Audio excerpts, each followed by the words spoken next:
Hello students. तो हम लोग पढ़ रहे थे 11th क्लास का गणित, जिसमें हम लोग अध्याय 1 को पढ़ना प्रारंभ कर दिया था। और अध्याय 1 में हम लोग प्रश्नावली 1.2 तक के सभी प्रश्नों को कंप्लीट तरीके से हल कर लिया था।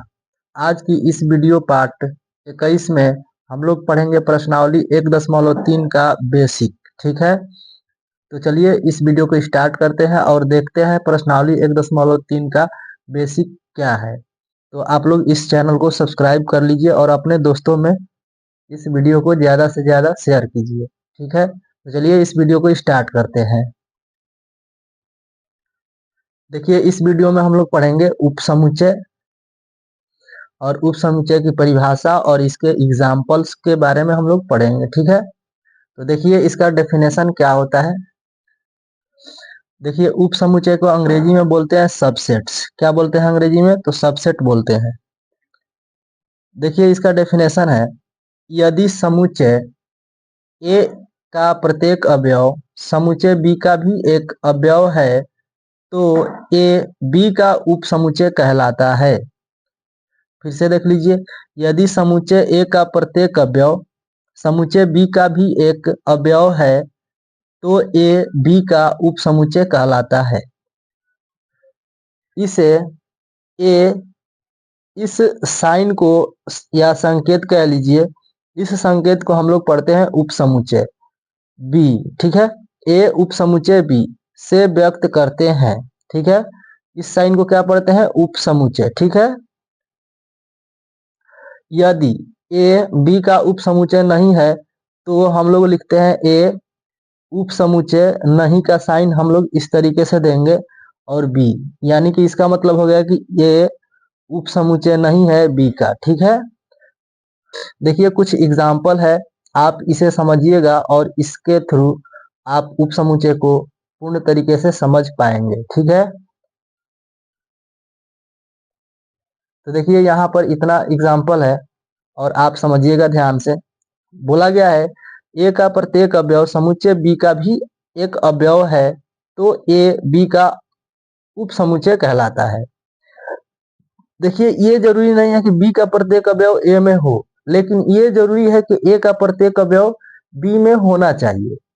तो हम लोग कहेंगे कि ए बी का उपसमुच्चय है। ठीक है, और उपसमुच्चय को सूचित करते हैं हम लोग ए उपसमुच्चय का ये सिंबल होता है। ठीक है, इससे हम लोग सूचित करते हैं।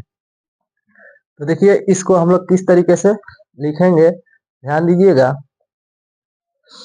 यहाँ पर देखिए ए सेट जो है इसमें अवयव है 2, 4, 6, 8 और 10, और बी सेट जो है इसमें है अवयव 2, 6, 10। तो यहाँ पर बोला गया है कि ए का प्रत्येक अवयव समुच्चय बी का भी एक अवयव है। तो अगर हम यहाँ पर ध्यान से देखें, ये जो बी है ये सारे के सारे अवयव ए में है।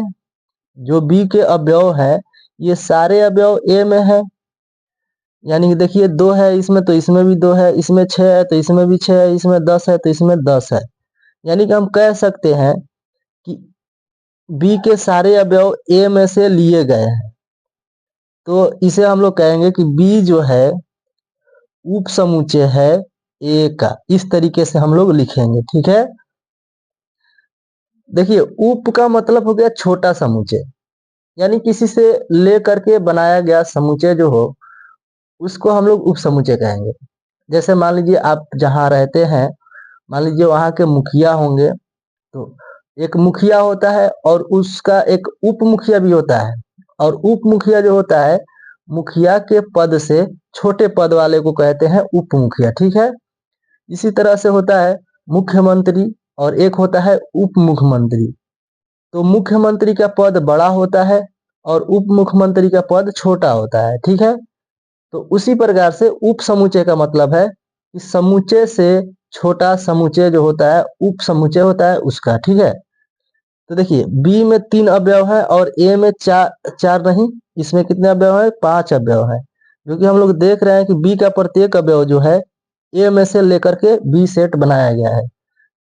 तो ये बड़ा समुच्चय है और ये छोटा है जो कि इसमें से लेकर के बनाया गया है। तो हम लोग कह सकते हैं कि बी ए का उप समुच्चय है। तो इसे हम लोग लिखेंगे बी उप समुच्चय है ए का, इस तरीके से। ठीक है, अब हम लोग देखेंगे इस सी को।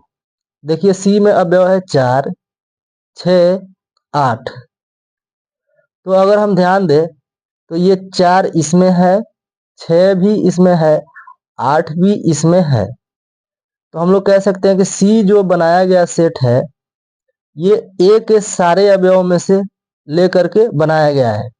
यानी कि हम लोग ये भी कह सकते हैं कि सी जो है उप समुच्चय है ए का, यानी कि सी के सारे अवयव ए में है। ठीक है, लेकिन ये जरूरी नहीं है कि ए के सारे अवयव सी में हो।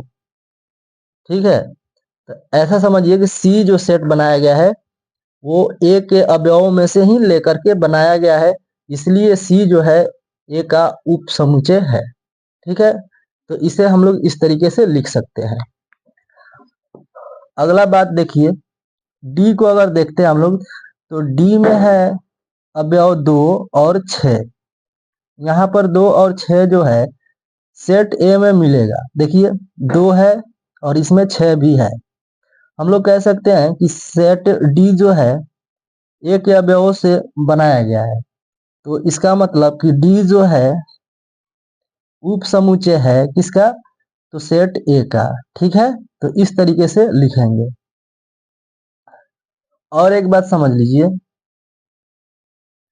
यहाँ पर हम लोग डी को ये भी कह सकते हैं कि डी जो है बी में से लेकर के बनाया गया है। देखिए 2 इसमें भी है और ये 6 इसमें भी है, यानी कि हम लोग कह सकते हैं कि डी उप समुच्चय है बी का, ये भी कह सकते हैं। ठीक है,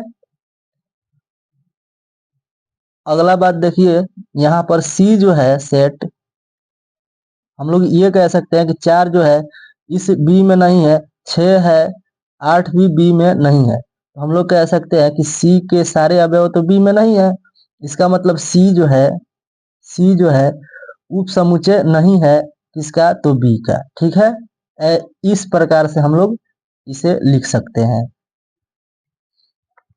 तो स्टूडेंट्स, ये था उप समुच्चय के कुछ एग्जांपल्स। उम्मीद करते हैं कि आप लोग बहुत ही अच्छे से इसे समझ पाए होंगे। ठीक, तो हम लोग इसे पढ़ते हैं सी उप समुच्चय नहीं है बी का, और इसे पढ़ते हैं बी उप समुच्चय है ए का, सी उप समुच्चय है ए का, डी उप समुच्चय है ए का, डी उप समुच्चय है बी का। इस तरीके से हम लोग पढ़ते हैं। ठीक है, और यहाँ पर देखिए इस पूरे डेफिनेशन को अपने मैथ्स के लैंग्वेज में किस तरह से लिखेंगे, तो देखिए हम लोग पढ़ेंगे ए उप समुच्चय है बी का यदि x अवयव ए का अवयव है। इस सिंबल को हम लोग पढ़ते हैं तात्पर्य है, क्या पढ़ते हैं इसको, तो तात्पर्य है x b का भी अवयव होगा। किस तरह से पढ़ेंगे सुनिए, a b का उप समुच्चय है यदि x a का अवयव है, तात्पर्य है कि x b का भी अवयव होगा। इस तरह से इसे पढ़ेंगे हम लोग। और देखिए इस तरह का अगर आपको साइन दिखाई दे तो इस तरीके के साइन को हम लोग पढ़ते हैं यदि और केवल यदि। यहाँ पर यदि लिखा गया है ना, इस साइन का प्रयोग हम कर सकते हैं यहाँ पर। ठीक है, तो ध्यान दीजिएगा, आप इसे भी पढ़ना जान गए। तो चलिए इसके आगे हम लोग बढ़ते हैं। देखिए स्टूडेंट्स, एक नोट है और इसे आप याद रखिएगा। बोला गया है यदि किसी समुच्चय के अवयवों की संख्या n हो तो उसके उप समुच्चयों की संख्या 2 के पावर n होता है। देखिए यहाँ पर मान लीजिए कि सेट ए है, जैसे में आपको समझाते हैं। देखिए मान लीजिए सेट ए है जिसके अवयव 2, 4 और 6 है। इस सेट से आप कितने उप समुच्चय बना सकते हैं, यही यहाँ पर नोट में दिया गया है। तो यहाँ पर क्या दिया गया है, यदि किसी समुच्चय के अवयवों की संख्या n है।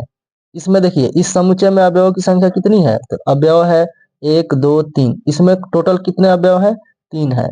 यानी कि इसमें अवयवों की संख्या 3 है, तो n का मान कितना हो गया, 3 हो गया।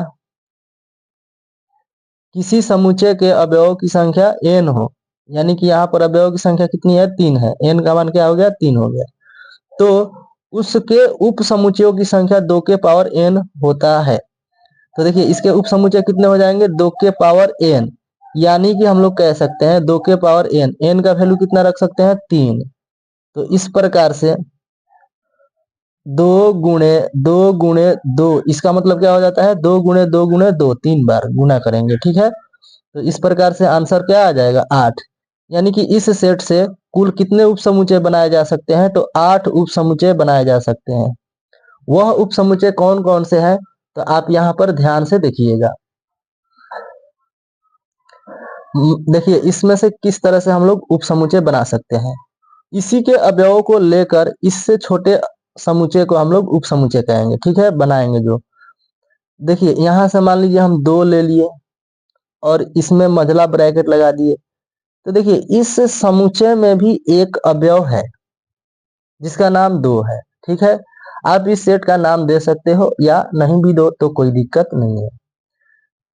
इसी तरीके से एक अवयव 4 उठा लिए और इसको हम ब्रैकेट में बंद कर दिए। ये क्या हो गया, एक ये भी समुच्चय हो गया। और देखिए 6 को हमने ब्रैकेट में बंद कर दिया, ये भी एक समुच्चय है। और एक बार हमने क्या किया, 2 और 4 को एक साथ ले लिया, ये भी एक समुच्चय हो गया, ठीक है। इसी में से हमने 2 के साथ में 6 रख लिया, ठीक है, 2 6, तो ये भी क्या हो गया, एक समुच्चय हो गया जो कि इसका उप समुच्चय है। इसी प्रकार से हमने ले लिया 4 और 6 एक साथ में, क्या ले लिया 4,6, ठीक है। अब ये नहीं ले सकते कि 6,2, क्योंकि किसी भी अवयव को हम लोग किसी भी क्रम में लिख सकते हैं। तो 6,2 लिखेंगे या 2,6, तो ये बात तो एक ही रहेगा। इस वजह से 6,2 हम लोग नहीं लिखेंगे, क्योंकि 2,6 यहाँ पर है। अगला बात, ये टोटल अवयवों को भी लिख सकते हैं हम लोग एक समुच्चय के द्वारा, 2 4 और 6। तो हम लोग सोचेंगे कि ये 2 जो है 2 4 6 इस सेट ए में से ही उठा करके इसे बनाया गया है। तो गिन लीजिए कितने समुच्चय हो गए, 1 2 3 4 5 6 7, और ये सभी के सभी समुच्चय जो है इसी के अवयवों से बनाए गए हैं। तो हम लोग कहेंगे कि ये सभी जो है सेट ए का उप समुच्चय है, क्योंकि ये सभी ए के अवयवों से बनाया गया समुच्चय है। लेकिन आप तो कहोगे कि यहाँ पर 8 आंसर आया है, आप तो बोले हैं कि 8 उप समुच्चयों की संख्या है, तो बिल्कुल भी है।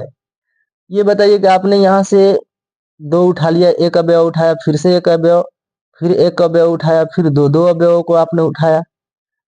और एक बात आप ये भी कह सकते हैं, शायद आपका कोई मन ना हो, इसमें से कोई भी अवयव नहीं उठाए आप, इसका मतलब एक खाली भी तो हो सकता है। मान लीजिए आपका मन नहीं है इसमें से किसी अवयव को लेने का, ठीक है, तो क्या होगा उस स्थिति में, ये खाली समुच्चय हो जाएगा। तो अब गिन लीजिए कितना समुच्चय हो गया टोटल, 1 2 3 4 5 6 7 8, 8 हो गया कि नहीं हो गया, बिल्कुल हो गया। तो ये हो जाते हैं सेट ए के सभी उप समुच्चय, ठीक है। तो इस तरह से उप समुच्चय बनाया जा सकता है। तो आप इस नोट को याद रखिएगा, बहुत ही इंपॉर्टेंट है ऑब्जेक्टिव के लिए, ठीक है। तो स्टूडेंट्स एक नोट और है जिसे आपको याद रखना है, देख लीजिए। बोला गया है फाई प्रत्येक समुच्चय का एक उप समुच्चय कहलाता है। अभी अभी आप समझे हैं कि खाली समुच्चय जो होता है उसको फाई से सूचित किया जाता है। फाई यानी कि रिक्त समुच्चय, और रिक्त समुच्चय होता है प्रत्येक समुच्चय का एक उप समुच्चय कहलाता है, ठीक है, आपको याद रखना है। आप कोई भी समुच्चय लेकर के उप समुच्चय बनाइएगा तो उसमें फाई एक हमेशा रहेगा, क्योंकि आप बिना अवयव को लिए भी एक समुच्चय बना सकते हैं जिसका नाम रिक्त समुच्चय होगा, ठीक है। तो ये था आपका 1.3 का बेसिक। तो स्टूडेंट्स इस वीडियो में इतना ही, अगली वीडियो में आपको इसके अगला बेसिक को बताया जाएगा।